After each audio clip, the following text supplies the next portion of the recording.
Hey YouTube, tonight I'm going to talk about a couple of automatics that I have here. No, these are not AK-47 magazines. I'm sure some of you probably know exactly what they are. They are the Boker AK 74 automatic knives. As you can see, they come in little boxes that look like AK-74 magazines. For those of you that aren't familiar with AK-47s, the AK-74 was a later version of the AK-47. Same action, but the round was closer to that of the AR-15 that the US was using. It was kind of Russia's answer to the US's AR-15 that they saw in Vietnam, a smaller, higher velocity round. So that's what the AK-74 is. The 74 stands for the year of invention, so 1974. AK-47 stands for 47. So there's a little history lesson for you. Kalashnikov, that stands for Mikhail Kalashnikov. He is the primary inventor of said rifle. But anyways, so this is the Boker AK-74 automatic knife. I guess what I'll do is show it off. So there she is open there. You can see Automat Kalashnikov 74. This here is a drop point limited edition version, number 169. You can see there. We've got AUS-8 steel, made in Taiwan. Very good. You know, Taiwanese blades. Of course, US is the best, but Taiwanese, if I had to pick an import, I would go from Taiwan. AUS-8, fine steel. Fine steel indeed. Length of the blade, or like 3.5 inches, somewhere around there. Weight, not too heavy. Aluminum scales flow through there. You've got the lanyard hole, decent size. You've got texturing here. Now the reason, I'm getting off track here, the reason they call this, or it's called the Automat Kalashnikov 74, is no, this is not inspired by the AK-74 rifle. This is actually inspired by the AK-74 bayonet. And in fact, it's, as far as the handle goes, this is pretty much exactly what the AK-74 bayonet handle looked like. Of course, that was a fixed blade. You know, obviously it wasn't a folder. I don't have an example. I do have some AK-47 bayonets, but wouldn't really prove much of a point because they don't look like this. But that's why. That's why it's called the AK-74. It's modeled after the bayonet of the AK-74. Now back to just the knife. There's a little bit of a possibility of confusion with this pivot screw here and the button. This is actually, the button's more recessed than the pivot screw. I don't know. Yeah, I don't know if that's an issue. I hear other people talk about that being an issue, getting confused with the button. You know, the idea being that under a stressful situation, you may try and press this. I don't know. To me, generally automatics, the button's placed around this area. You know, it's towards the spine, and I really don't imagine, you know, if you've used automatic knives, side opening automatic knives, I really don't see how you would miss that. But some people think of it as a bad thing, so I figured I'd note it. As you can see, the blade's centered well. We've got pointless jimping right here. Not toothy at all. Not grippy really at all either. Other than that though, ergonomics on the hand, very good. That's what these are. Look at that, perfect. So you don't need the jimping. This is not, you know, this is a tactical automatic blade. You're not exactly going to be doing precise cuts with it, and if you were, I would suggest doing something like that.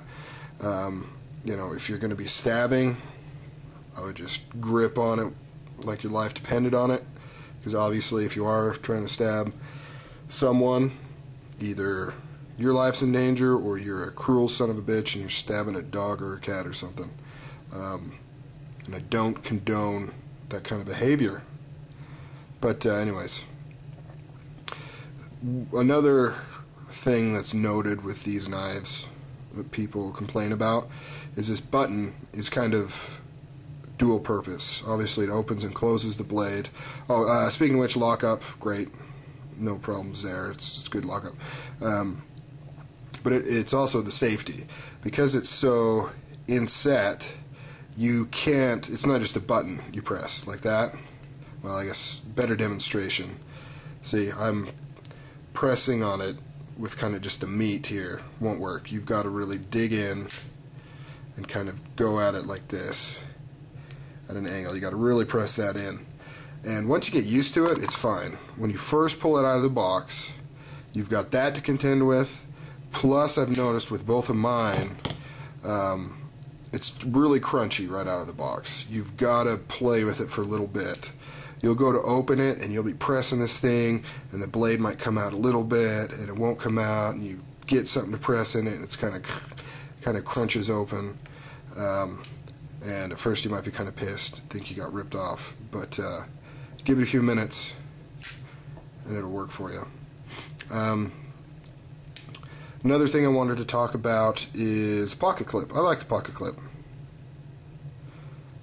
I think it's good. Talk about deep carry. I mean, you don't get any deeper than that. So if you're a fan of deep carry, even though more than likely automatic knives are probably going to be illegal for you to carry in your state, I think there's only a handful where you can carry these. Some you can do it if you get a permit and things like that. But needless to say, deep carry, kind of a breath of fresh air to get rid of the torque screw setup. This is attached to one of the columns here holding the scales together, and then it's kind of inset in this little groove here to keep it from moving. So I like that. I like that design. I like it a lot. There's no skull cracker or window breaker. I do have another automatic, little black automatic that's similar to this that does have those things. Action's great. I mean, as far as speed goes, pops open. Came nice and sharp right out of the box, which I mean is nice, but it's not a deal breaker. That's why we own sharpeners.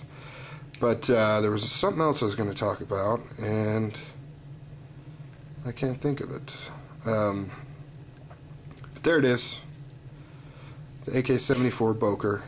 Let me go ahead and show you this other one real quick. Same exact design, only difference is the Tonto blade. And these come in all different blade shapes. There's actually quite a variety. It's pretty nice. They've got bead blasted, draw point, Tonto. They've got kind of an earth brown colored blade and scale. So there's lots to choose from. Like I said, this is a limited edition. One of my biggest things I'd like to say about this particular knife is if you're looking to get into automatic side openers, and maybe you're thinking, I don't know if I like them. I don't want to invest a ton of money into them, but at the same time, I don't want to buy a cheap piece of crap. These are an excellent way to go. Great size, great action. The only thing is just getting over using this, but once you get the hang of it, it works great. These are very cheap, and cheap I mean as in cost-wise, not as in quality. They're actually very good quality. This one actually I picked up for $35 from bladeplay.com. And this is the limited edition. I don't know why it's so cheap, because I think on the same site this one's going for $42 or something. So I don't know, whatever. But pick this up. It's the cheapest one of the lot, whether you care about the supposed limited edition or not. That's an excellent blade shape there. Got the, I'm sorry, not draw point. This is the dagger style blade. Good blade shape. Pick it up. But yeah, I'd recommend this to anybody that likes automatics. Just to have in their collection. It's a great one to carry around if you want to carry around an automatic. Great price, great quality. Highly recommend it. So go check it out, the Automat Kalashnikov 74 by Boker Plus. Talk to you guys later.